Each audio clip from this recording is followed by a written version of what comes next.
you actually think TikTok is going to get banned? No. So I actually had the opportunity to talk about this yesterday, and there's just a quick few reasons why it won't be banned. One,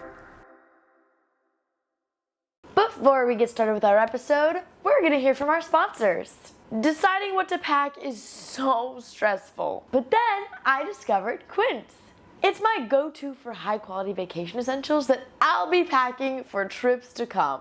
And Quince not only uses premium fabrics and finishes, they also only work with factories that use safe, ethical, and responsible manufacturing practices, which I love.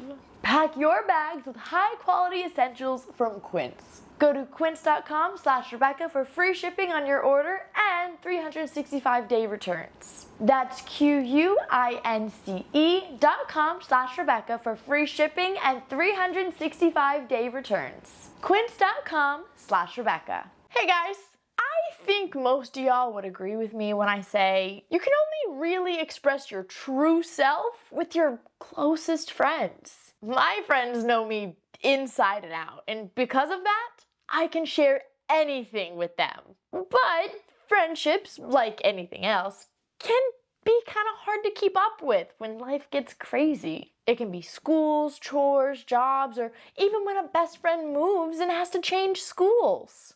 Luckily, Instagram is here to save the day because they allow me to create close friends lists that allow me to send stories to just my besties.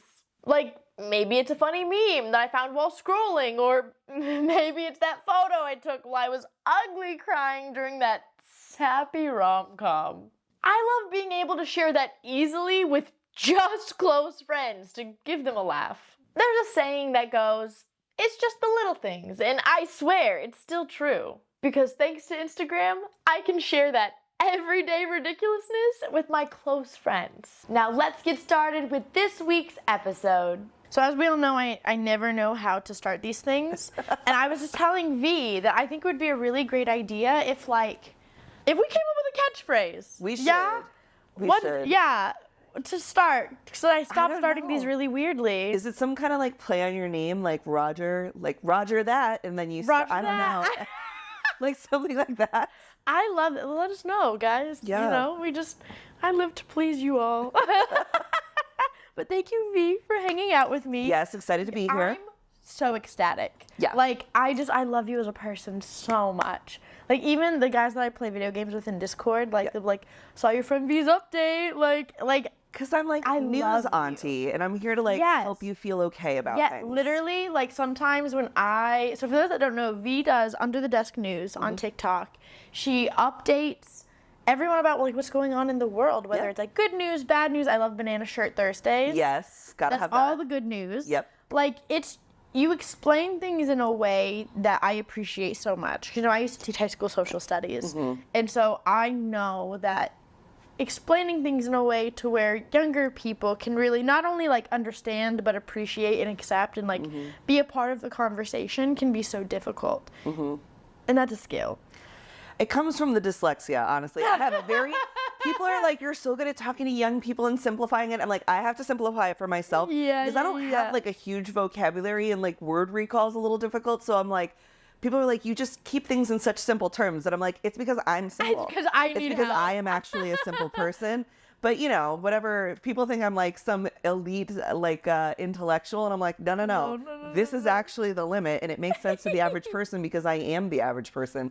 And that's kind of how I started the channel, the idea of, like, just being able to tell people what was going on in the news without making it a whole, like, punditry with a ton of opinion or, like, being on such a high academic level. I was like, look, man, it sucks. What can we do right now, like, as friends and neighbors? Because the people on TV and in the newspapers, they're too detached from how, at that time, COVID was affecting the average person. Yes. So, like, you would call yourself a journalist, yeah? I am now. Yeah. Did you not consider yourself a I journalist did not originally? until recently, honestly. I consider myself a news communicator, and we can talk about Okay. the difference between, like, journalist and news communicator Yeah, and kind tell of me, the feelings that I had about it. So when I first started doing it, I used to really say, like, I anchor the news on TikTok. Well, like, what would you say, like, the real difference between a news anchor and a newscaster is? And then how do they also differ from journalists? So what I came to learn is that all of it is journalism. Okay. And I had the opportunity to meet Bob Woodward and Leslie Stahl and Wolf Blitzer, who are some like iconic. We wouldn't consider them journalists.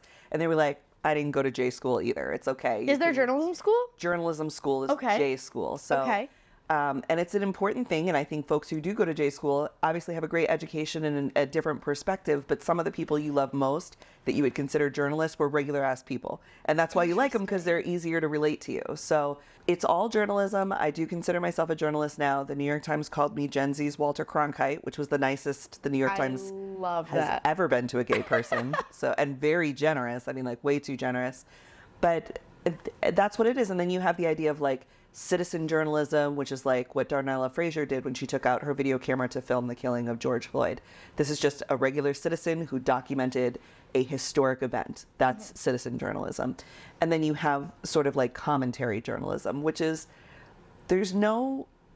anybody can do it and everybody does. And that's what you see on TikTok a lot, is these commentators who will watch something and then give you their interpretation on it. And some of them are right and some of them are wrong, but you know, it's all journalism, it turns out. I love this. So like something that I really want to talk to you about, because I feel it as a former social studies teacher, is like the way that you portray news. Like, first of all, how important do you think it is both to you and in general to be as unbiased as possible when like talking about what's going on in the world? Like today, last year, a year from now, like not on any particular issue, just in general. So I think that there was a time when the establishment in the industry of journalism focused on you have to be objective and non-biased.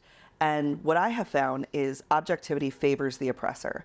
So that is when the news used to only be done by older white men, right? So there was a real consensus of opinion on what was getting put out. And that's why sometimes your parents will say, like, it used to be we all believed the same thing. And it's like, yeah, because we were straight up not platforming black people or gay people. So there was no, so yeah. So now I think recognizing your biases and being more honest about them, I think the audience understands and is more accepting of that. There are a couple issues where I'm never going to be objective, and I need people to know that. It doesn't mean that I'm not fair. I think we think objectivity relates to fairness, and that's not always the truth. I think but something that people don't understand is there's a difference between like trying to be unbiased and neutral and portraying like facts and histories and things like that, but then obviously being like, hey, this is an opinion, this is just wrong, you know, like harming children is just wrong. Right. Like there's no reason to be unbiased about like pedophiles. Well, from the pedophile's point of view, no, we're never going to do that. Exactly. Right? So like for me, and this is something that I've really like been thinking about, especially lately, especially since going on to social media, because this is an opinion and a thought process that a lot of people have very strong feelings about. Some people are very on board with it. Some people hate that I think this way. But when teaching social studies, I definitely had to look at walking the line of like, how am I going to portray history? And you know, I think there's a difference between, hey, here's the facts, and hey, inherently slavery's wrong. Right. Like that's not a debate. That's not a issue. But for me, I always had the mentality of like, if I present the facts, even in the most unbiased and in the most biased or unbiased and neutral way, if I present them correctly and give them all the information, they will come to what I believe is the correct consensus. Sure. And I think that, like, for me, because if I do anything unbiased in any way, shape, or form, you're going to have parents freaking out.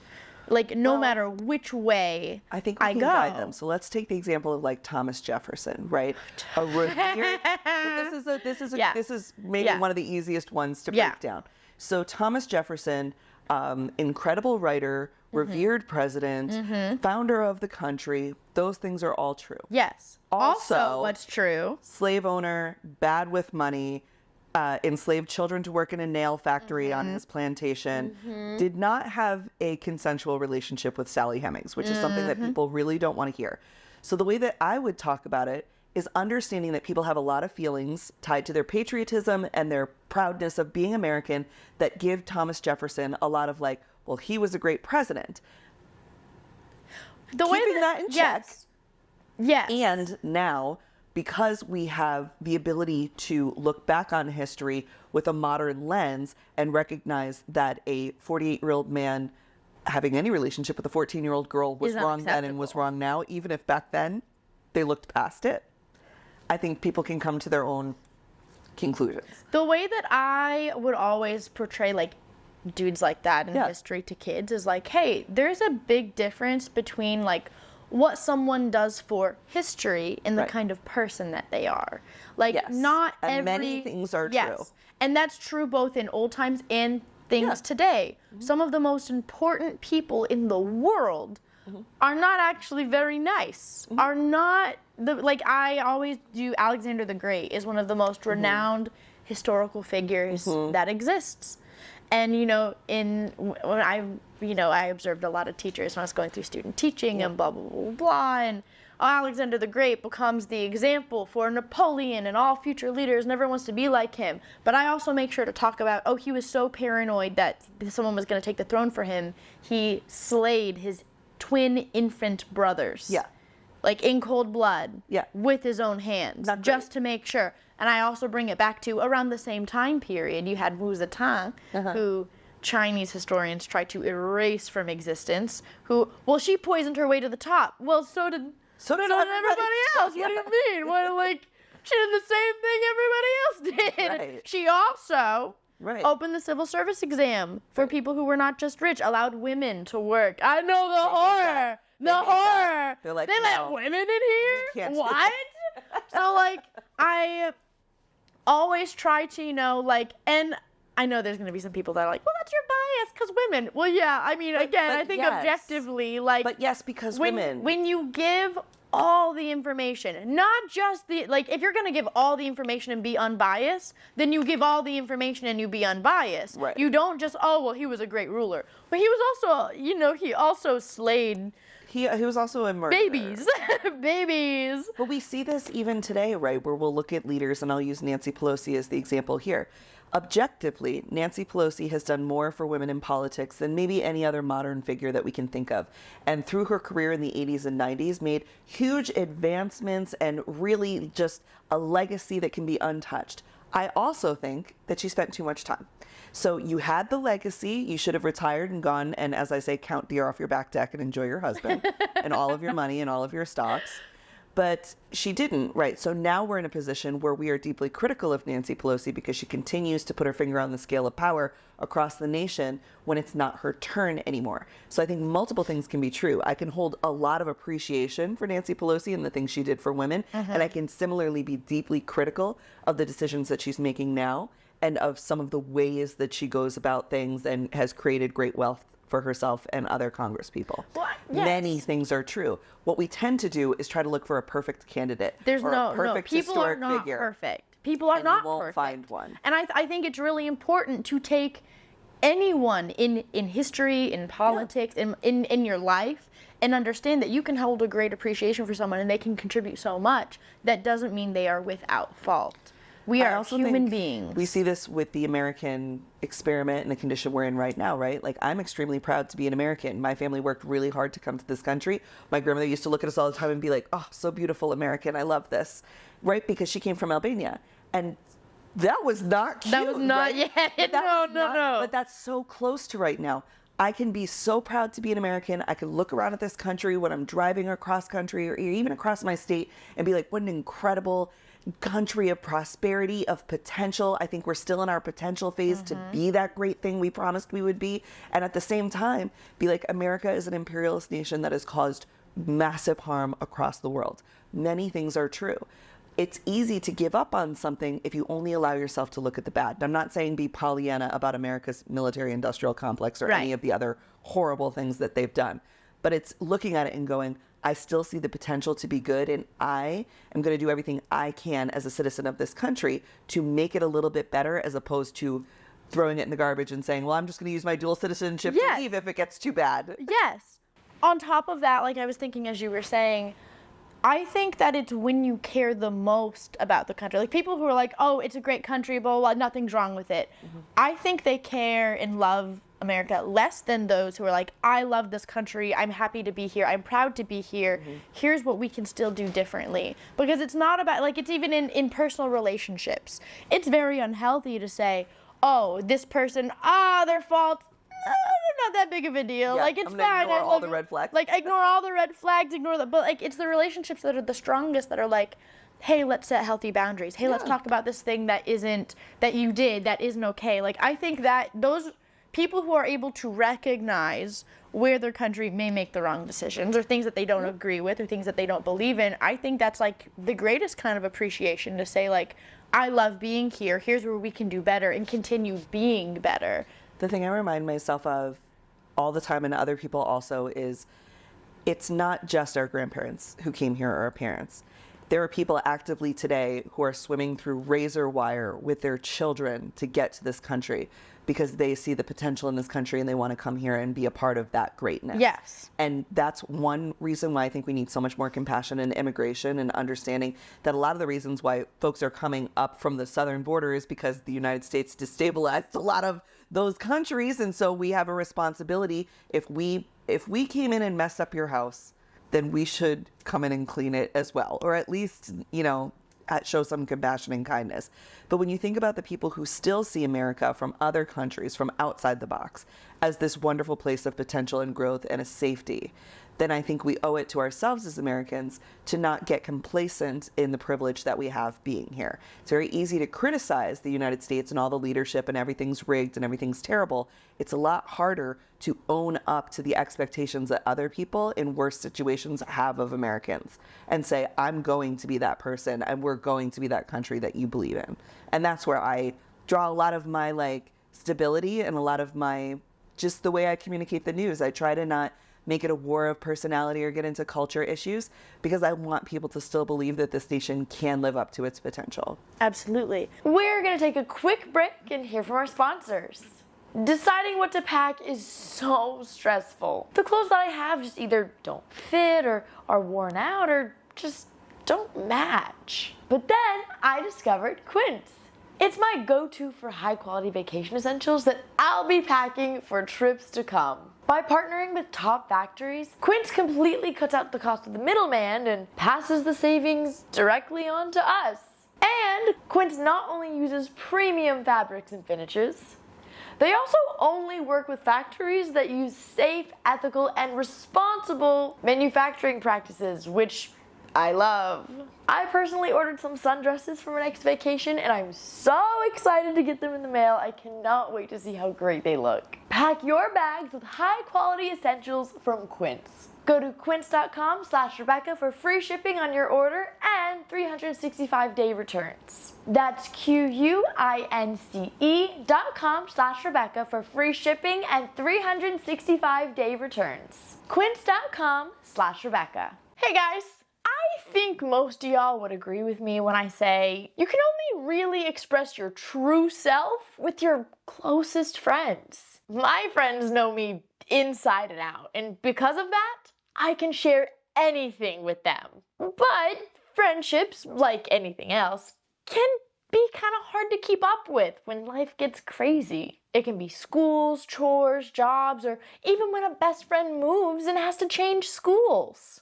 Luckily, Instagram is here to save the day because they allow me to create close friends lists that allow me to send stories to just my besties. Like, maybe it's a funny meme that I found while scrolling, or maybe it's that photo I took while I was ugly crying during that sappy rom-com. I love being able to share that easily with just close friends to give them a laugh. Of course, there are times I love sharing photos to stories with all my followers, whether it's a group photo from a birthday dinner out or a group family photo from a beach vacation. But that video of me being chased by a pigeon while at said beach, yeah, I'm gonna keep that one for just my close friends. There's a saying that goes, it's just the little things, and I swear it's still true. Because thanks to Instagram, I can share that everyday ridiculousness with my... Now, back to the episode. Well, this is where I think a lot of that confusion and lack of empathy comes from. And I've thought about this a lot, and this is a very teacher-like thing.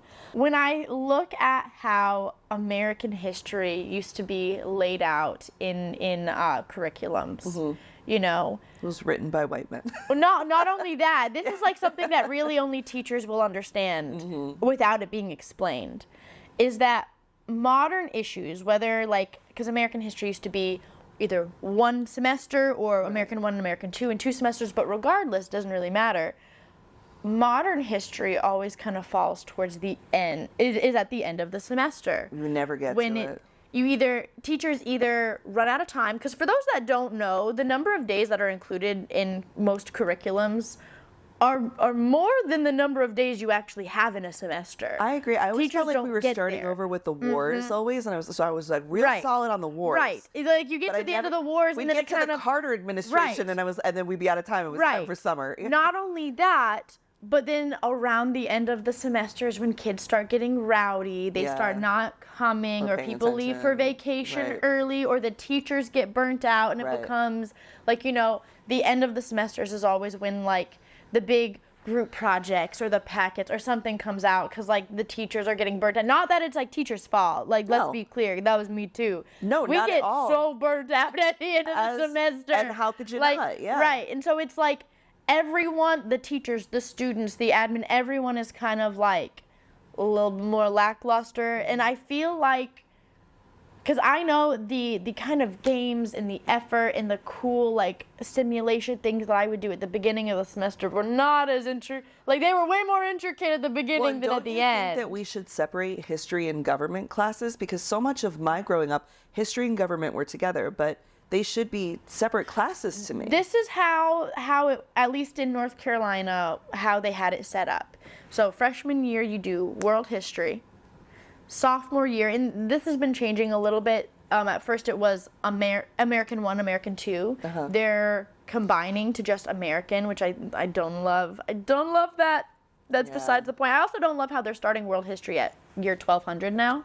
Oh, okay. Yeah, I loved ancient Civ. Why would we not? You no have so Rome, much to learn from. no Yeah. Greece. Like, Well, they're focusing more on the war stuff now, I guess. they're doing yeah. it more like thematically. Okay. I hate it. I hate everything about it. Yeah, because I'm sure they're not hate teaching it. Harlem Renaissance or how the civil rights movement opened up black home ownership in Detroit or any of the. That's the shit I wish they would teach in history, though, because it would be so much more helpful. See- we would be normalizing even queer history and just understanding that these people existed. You have to find that all out on YouTube. I think you'd be surprised how much, like, it's so interesting, because when my last year teaching, they had already made the switch of, we're doing this thematically, we're starting in year 1200, and I was like, no, no, we're doing Sumerians and Yeah. Egyptians, and like even in world history when we did like Middle Ages, and in our curriculum, it was all like European Middle Ages. So like Right. I just made the choice. We took a day and we did African Middle Ages, and we took a day and we did Japanese Middle Ages, and we did Yeah, like so much I had this whole game with like the daimyos and the shoguns to like teach about the feudal systems Yeah. and how difficult it was, and like were we supposed to do that?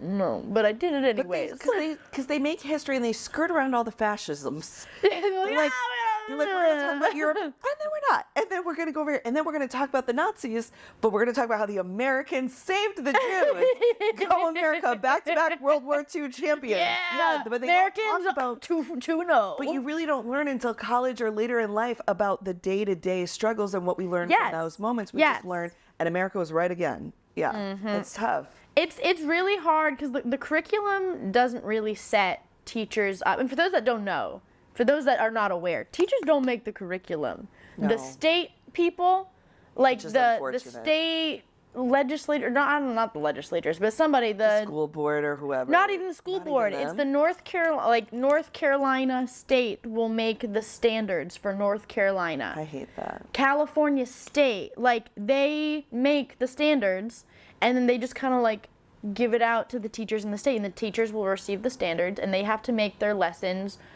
They're supposed to go along with the standards. And like what they're supposed to do is literally copy down bullets from the curriculum of like, and put it on their board of, Why do they these make are y'all the get a standards we're master's if covering they're not going to today. let you do your expertise? Don't you know, That's the just because stupidest I have a thing. master's doesn't mean that people down the Some- road, Joe Schmo with no degree in It's gonna education, give knows you your better than bullet me? points. That's crazy, and that's unfair, and I think we should change that because you got to figure, and I'm sure everybody can realize this, and we're telling you things you already know. But I remember, like, I went to 2 different high schools. First high school I went to was predominantly white, Italian, or Albanian immigrants, right? Like parents, kids Right. of first times. Or second generations. Those kids are going to learn something a little different. Then I went to a big high school, which was much more diverse. Okay, the little European history that we learned in Derby High School was probably enough for the interests of the people who were predominantly from Italian or Albanian families, right? When I went to Shelton High School, we were learning the same curriculum, and there was nothing about black folks, nothing about Hispanic folks, other than the Spanish Inquisition or whatever. Just the horrible things, like. Yeah. You would think that they would allow the teachers with their masters to look at their classroom and go, how do I spark the interest and creativity and of the kids in this particular class? Let me tell you, you just reminded me of something that happened when I was student teaching. Oh my God, do tell. So This is why I can't have a real job and I have to be a TikToker because I would get fired.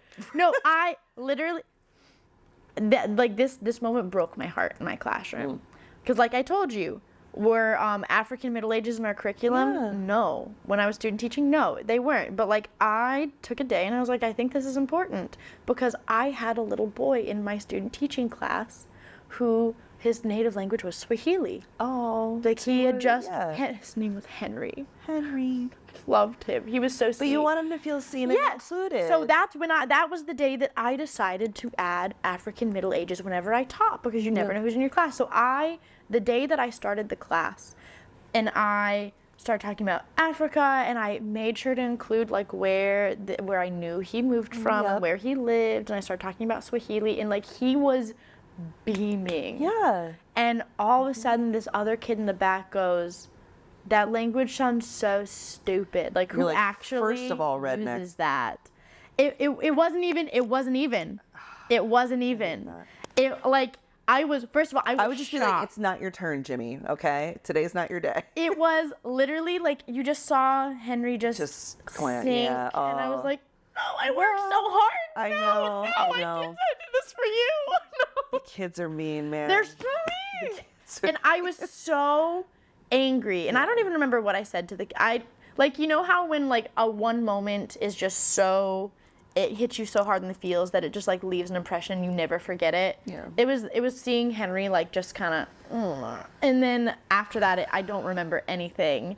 I just remember feeling so defeated, because that's really what it is being a teacher, is like seeing that, going through the effort, going through to try and make sure like you're including history from the backgrounds of all your kids, that you're making them feel included and important, and then also like, humanizing them. Yes, exactly. And then like, oh, this is so dumb. I'm like, you know what, Gertrude? This is not that dumb. This is actually really cool, and you're dumb, right? Yeah, and you're dumb. That's a letter from the parents. Oh my God, I'll never forget that moment. And I think that like ADHD Well, to me, the history and government thing that I wish was different is like, because all my history teachers were predominantly male, and they also taught government. So when we did like mock debate or anything, they never like really let the girls play the parts of like male characters in our little plays and stuff, because they're like, well, there just weren't any girls, so you could go be a suffragette, and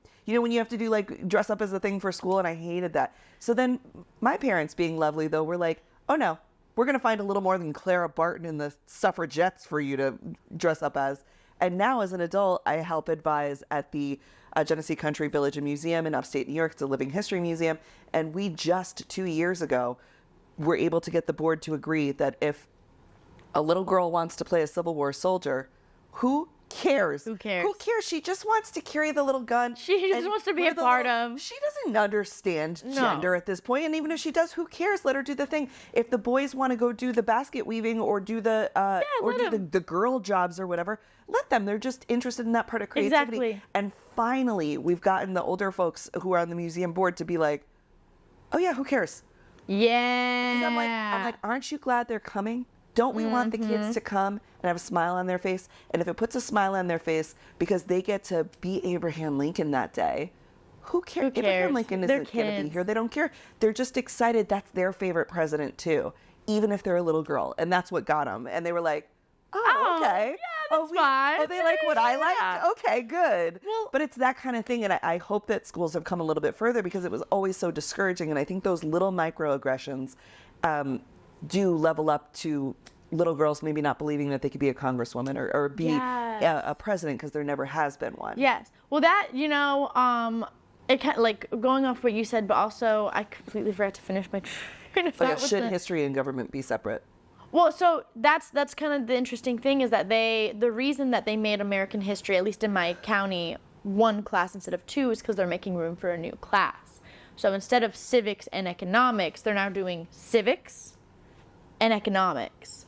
And so they're making completely different like government-centered classes, which I like because law, like both will be required. Law and justice has always been an elective that wasn't required. Oh no, we really ought to teach people the laws. Look, literally, here's It is the the issue. number one thing this country runs on is The you law- could make yeah. a tiny mistake and go to jail for the rest of your life. We really ought to arm people with what the laws are. What a lot of people I don't think understand is that, because the reason that this was kind of an uproar in our county for some people is that, one, a lot of people didn't think that American history should be one semester.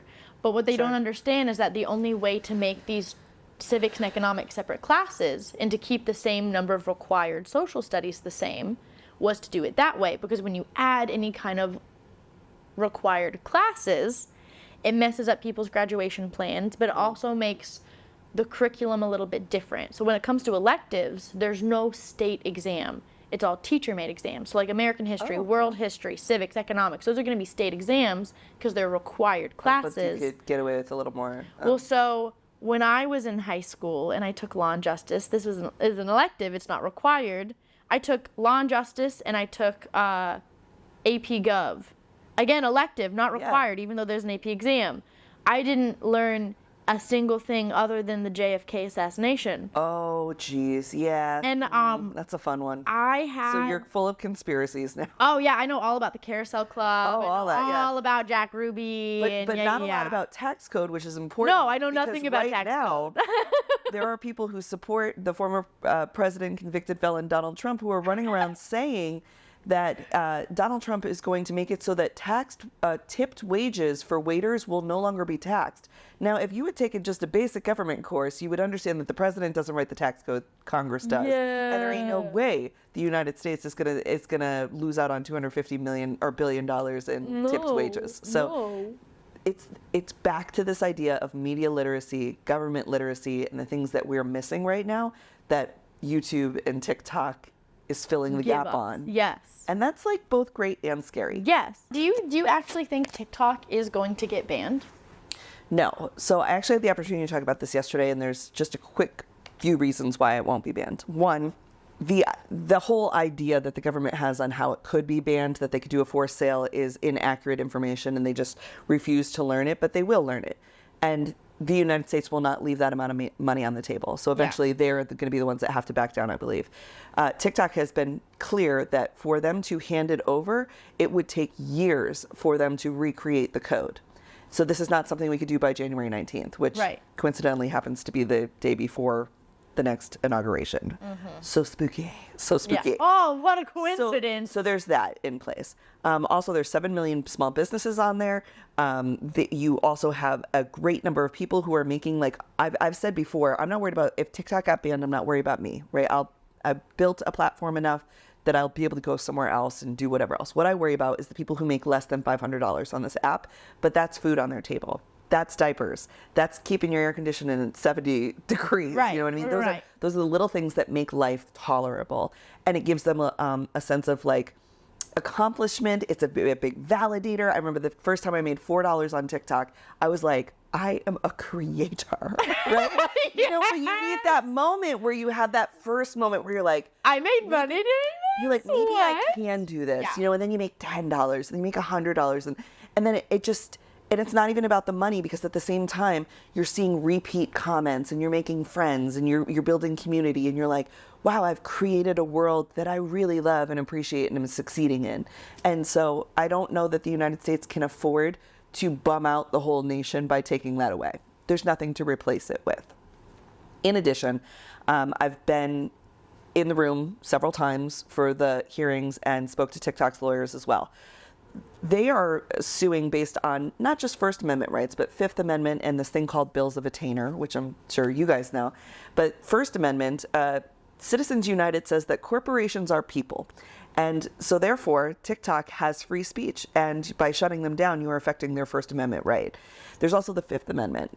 TikTok is being treated differently than other companies that were in the same situation.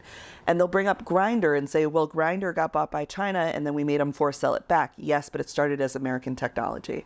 And the idea is like, TikTok is nothing without the algorithm. So you can take TikTok, but the algorithm is IP that belongs somewhere else. Mm-hmm. So it wouldn't work the same. So you're doing this force ban when it's not like sunglasses. I can't just hand it over to you.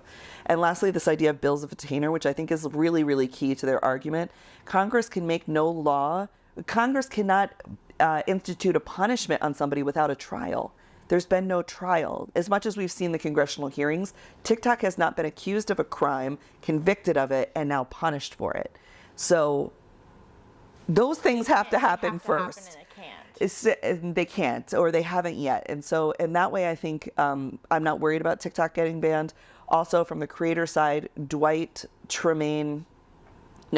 Wright, and Tremaine is a big law firm. And they're representing the creators, saying that their freedom of speech, their economics, and their religion is all being affected by a potential TikTok ban. And those are the folks who won in Montana when they tried to ban it in Montana. So they're using the same argument at the federal level. I just don't think there's enough of an appetite for any political group to take on banning TikTok, this beloved app. It's a non-winner. And I think it's a little bit of nonsense, the amount of effort that Congress has put into like grandstanding about banning TikTok, which is really just to appease their older voters who are like, yeah, ban TikTok. My kid won't get off their phone. We'll parent them. You know what I mean? So I think it's a little bit of a little pomp and circumstance. I'm not nearly as worried about it as I think I was initially before I really understood the structure that there was surrounding fighting the ban, and the lack of appetite there is to truly be the one on record that does it. So I'm not worried. Okay. I trust. I wasn't sure what to think, but I trust you. I'm telling you. Now we got to keep it up, and we got to keep fighting. Yeah. We got to keep showing up and telling people that this is important, and writing our senators and bugging them. But they will cherry pick the things that they think don't work. Like when TikTok sent out the thing, text your senator. That didn't go good. And they're like, it was a bunch of high school kids calling, which they saw as annoying, and I cried with gratitude. I was like, high school kids dialed a phone. They made effort. They dialed a phone. They called a congressman. I mean, to me, that is just that's crazy. Incredible. That's wonderful. It's wonderful and incredible for them to want and go out of their way to be that involved. To understand that this is something that mattered to them, and they had an ounce of power. And these kids who don't want to pick up the phone and who are sort of resistant to conflict. We're like, no, I'm going to do this. And even though I don't know what to say and I'm kind of embarrassed, I'm going to try. And I thought that was cool. I thought that was really inspiring. I think obviously I'm not in the classroom anymore, but I think this whole thing with the TikTok ban is such a good example to bring to kids about civic duty and how important it is to get involved and how they can make a difference. Yeah. And I think using that to push the go vote, everyone please go vote. That's the thing. Now, I know it's frustrating, and I know a lot of people feel like I'm not seeing the change that I want to see in my life. As a millennial, let me tell you about the change we've seen in the last 20 years. When I was a teenager, we didn't have gay marriage. We didn't really have pay equity for women. We didn't have so many things that I've seen come to fruition over the last 20 years. Just yesterday, we're recording this today, but just yesterday, President Biden pardoned all of the service members who were dishonorably discharged for being gay in the military. It's called Article 125, and it banned anyone who was gay and found out because of Don't Ask, Don't Tell, and they got discharged from the military. They didn't get benefits. They were dishonorably discharged. It's very hard to get a job. He just pardoned them all. It only affects 2,000 people. But it makes such a big deal. And that is something that we see because of voting, because gay people have been organizing and activating since the 1960s in mass, but really our whole, lineage has been about fighting for our right to exist. But if you look at what's gone on from the 60s to now, and the fact that 97% of people think that gay people have a right to exist, when I was 18, it was like 40. It's it's astronomical. And change in this country comes in big swings sometimes, but it more often comes in incremental moments of greater comfort. And you have to vote in every election to ensure yourself that little bit of more comfort, because the right always votes. The right always votes. The older people always vote. And when young progressive people vote, we start to provide ourselves a little bit more comfort. We can build the image of that better Democratic Party we want on the party that's there now, and replace them as time goes on. And that's how I think we're going to do it. Tell me what you told me the other day about third parties just aren't happening, because I think people need to hear it. Yeah. I love how you explained it. So I understand people looking for a third path. God, right? I wish. Right? God, some of that is because of the Matrix movies and like some of our superheroes who like figured out the other way, right? No, it's not. So it's here's the not. thing. Government is old and structured. And the two-party system sucks, but it is the government that we have right now, and it's kind of the government that everybody has. I mean, Canada has hundreds of different political parties. They fall right or left. Yeah. In the end. Yeah. So for this particular election, if you are voting for president, because of the Electoral College, you can only really choose between Donald Trump or Joe Biden, because they're on the ballot in every state, and because the first one to reach 270 electoral votes is the winner. The third party, Libertarian, Green Party, Independent, they're not on the ballot in enough states to get enough electoral votes. It's not going to happen. Just straight up, the electoral votes don't exist. This isn't my opinion. I'm just giving you the nuts and bolts. So even someone like JFK Jr. or Jill Stein, they typically get 3 to 4% of the vote. Now, what's going to happen this time is if the Libertarian Party gets 10% of the vote, or JFK Jr. pulls some electoral votes away. They will pull them away from Biden most likely, or neither candidate gets to 270. If neither Trump or Biden get the 270, the vote goes to Congress, and Congress will put Trump into office. So the American public will not have an option, because we know based on the states and how many votes the Congress gets, each state gets one. We know what they're going to. We know it leans right. So they'll be able, Congress will elect Donald Trump to presidency. So the only way that you can stop Donald Trump from being president, if that's on your goal list, is to vote for Joe Biden. When you're voting for the president, you're also voting for his cabinet. The third party candidates, I have not seen them show me who would be in their cabinet. It's very much like a race of personalities. Like Jill Stein can come out and say a lot of the things that I want to happen, but who is backing her up? Like, who would be her Secretary of the Interior? Because I love Joe Biden's. Deb Haaland is doing an incredible job. Who would be RFK Jr., Secretary of Transportation? Probably won't be Pete Buttigieg. And I love Pete Buttigieg. I want to see him. And then when it comes to the president, you got to remember it is a personality, but it's a figurehead, and they're most responsible for picking the federal judges. Now, do I want Joe Biden picking more Supreme Court judges and federal judges? So far, he's picked more black and queer judges than any other person that's ever been president. So yeah, I probably want him to be the picker. Yeah. Or do I want Donald Trump to be the picker?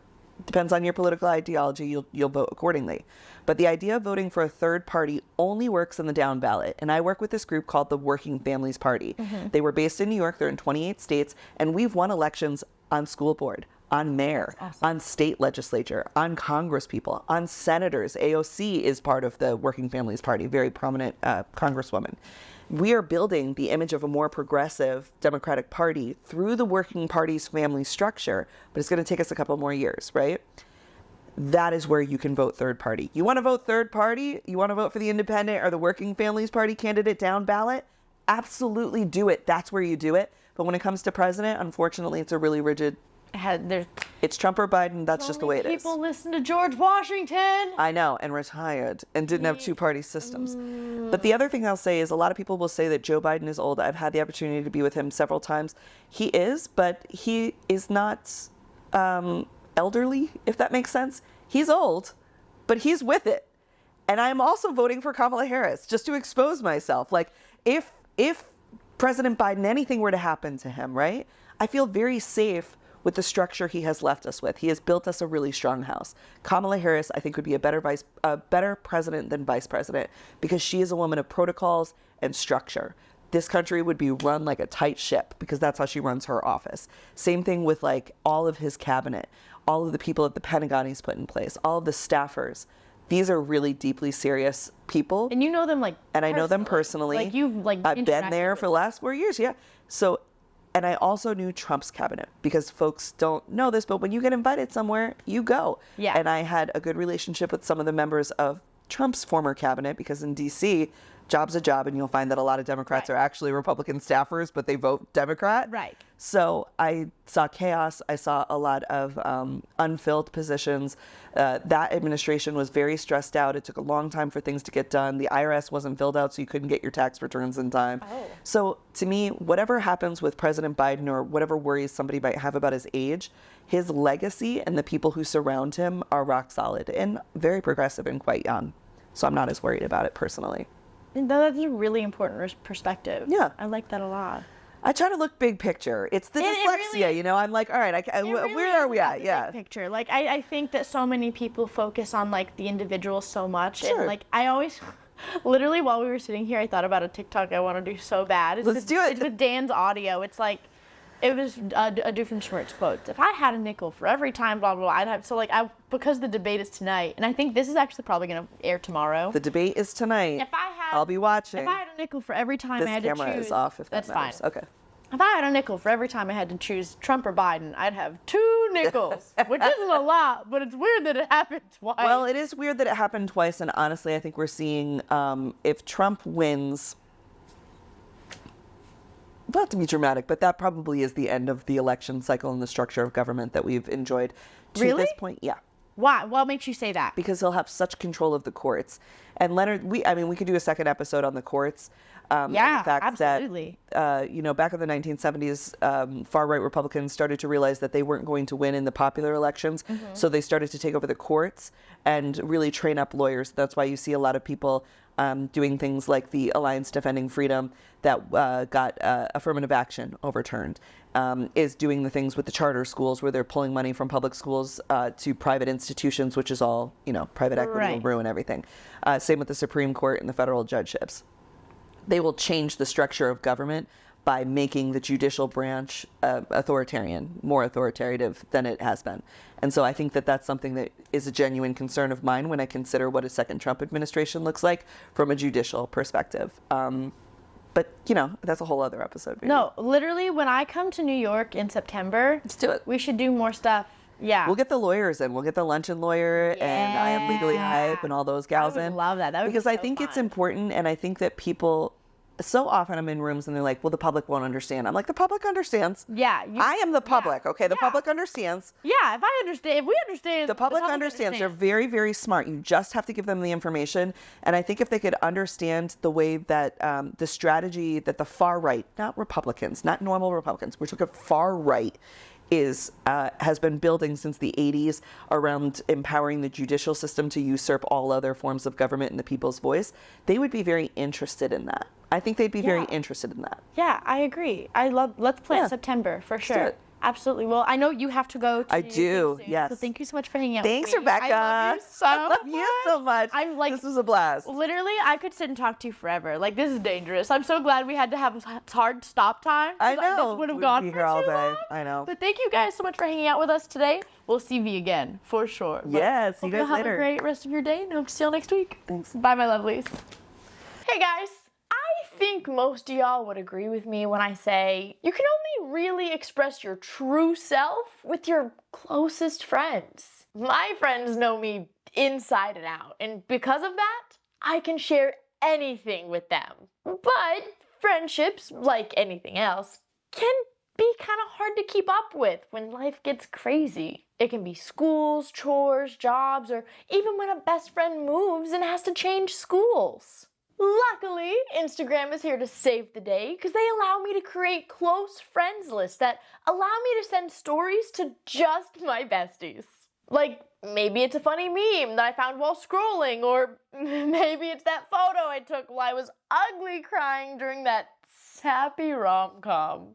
I love being able to share that easily with just close friends to give them a laugh. There's a saying that goes, it's just the little things, and I swear it's still true. Because thanks to Instagram, I can share that everyday ridiculousness with my close friends.